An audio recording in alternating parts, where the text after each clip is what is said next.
सकट चौथ कब की है 2026 में? क्या रहेगी तिथि, शुभ मुहूर्त और पूजा विधि, और कौन कौन से उपाय हैं जो हमें करने चाहिए? दोस्तों, तिल चौथ, तिलकुट चतुर्थी और माघ संकष्टी चतुर्थी भी इसको कहा जाता है। तो बात करते हैं सही तारीख की। तो ग्रह पंचांग के अनुसार माघ कृष्ण चतुर्थी तिथि 6 जनवरी 2026 मंगलवार को सुबह 8:01 शुरू होकर 7 जनवरी 2026 बुधवार को 6:52 तक रहेगी। अब यहाँ कंफ्यूजन इसलिए हो रहा है क्योंकि दोनों ही दिन चतुर्थी उदया तिथि नहीं है। आमतौर पर व्रत उदया तिथि के रखा जाता है, लेकिन सकट चौथ में चंद्रमा की भी पूजा का विशेष है, इसलिए 6 जनवरी को चंद्रोदय चतुर्थी में हो रहा है और जबकि 7 जनवरी को चंद्रोदय पंचमी में पड़ रहा है। इसी आधार पर शास्त्रों के अनुसार सकट चौथ का व्रत 6 जनवरी 2026 मंगलवार को ही रखा जाएगा।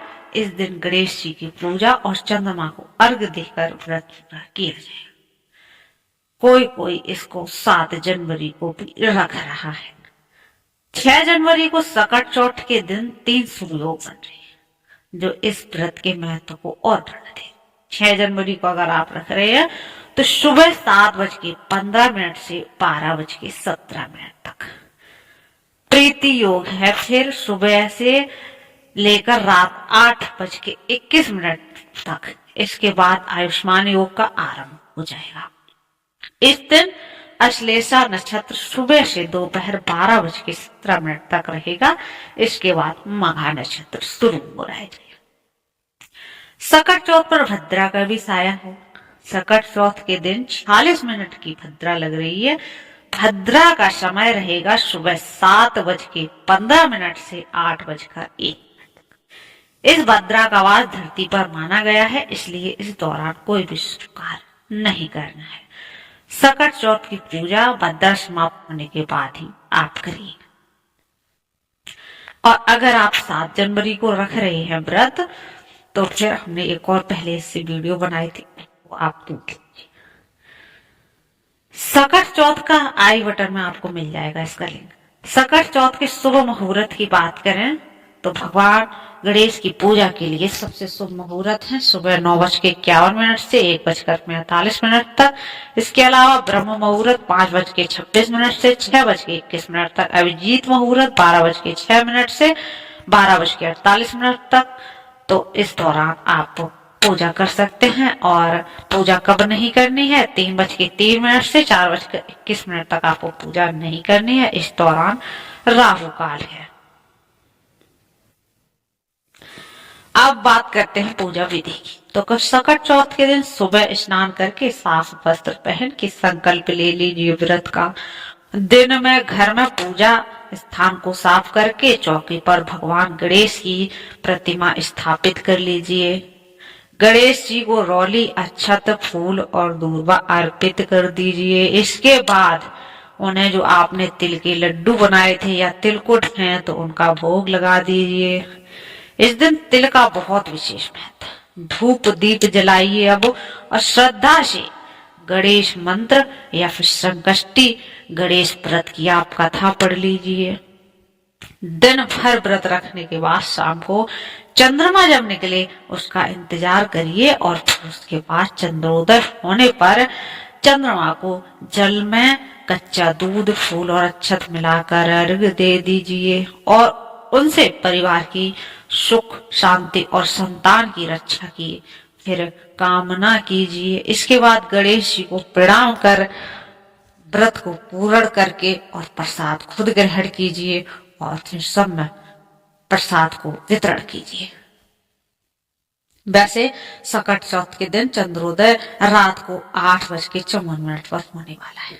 दिन में गणेश जी की पूजा करने के बाद रात में चंद्रमा को जल, कच्चा दूध, फूल और अक्षत मिलाकर अर्घ्य देके इसके बाद व्रत पूर्ण माना जाता है। चाहे तो पारण उसी रात या अगले दिन 7 जनवरी के सुबह सूर्योदय के बाद भी आप कर सकते हैं। तो दोस्तों, जो ये तिलकुट चौथ है, नए साल की शुरुआत में ही सकट चौथ 2026 को लेकर जो कंफ्यूजन है आपका दूर हुआ होगा। अगर आप 6 जनवरी को रखेंगे तो सिर्फ चंद्रोदय में आपका जो है चौथ रहेगी, और अगर आप 7 जनवरी को रखेंगे तो पूरे दिन आपकी जो है चौथ रहेगी, लेकिन जब चंद्रोदय होगा तब आपकी पंचमी लग जाएगी। तो अब आप कोई 6 जनवरी को रख सकता है, कोई 7 जनवरी को रख सकता है, दोनों ही दिन आप अपने अनुसार कर सकते हैं इस व्रत को।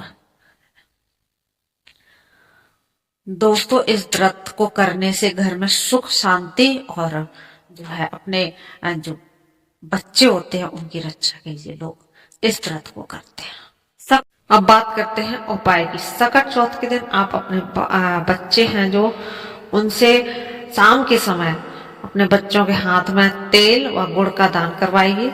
इससे न सिर्फ भगवान गणेश की विशेष कृपा प्राप्त होती है बल्कि शनि दोष से भी मुक्ति मिलती है। इसके अलावा लंबी उम्र का भी आशीर्वाद प्राप्त होता है। भगवान गणेश के अलावा सकट चौथ को शुभ दिन देवों के देव महादेव की पूजा करना भी काफी शुभ होता है। खासकर शिवलिंग पर जल अर्पित करने से नकारात्मक ऊर्जाओं से मुक्ति मिलती है और बच्चों की तरक्की की राह में आ रही बाधाएं भी दूर होती हैं। सकट चौथ के दिन शाम के समय गणेश जी की पूजा करें और उनकी मूर्ति के सामने घी का एक दीपक जलाएं, साथ ही कपूर जलाएं। इससे न सिर्फ आपके घर में सकारात्मक ऊर्जा का संचार होगा बल्कि गणेश जी की विशेष कृपा से जीवन में आ रही सारी परेशानियां भी दूर होंगी।